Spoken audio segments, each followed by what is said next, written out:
Bismillahirrahmanirrahim.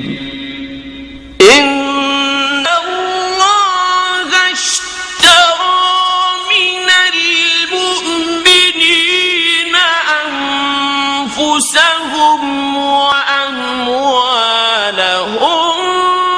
بأن لهم الجنة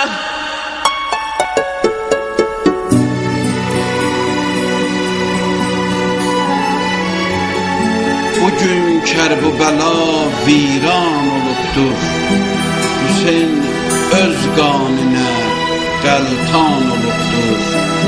Zeynəb bütün dünyaya öğretti ki, icabın peygamber diyen kimin saklasın?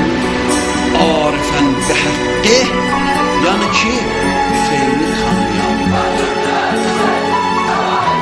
İlahi bizi Kərbəlai eləməmiş öldürmə.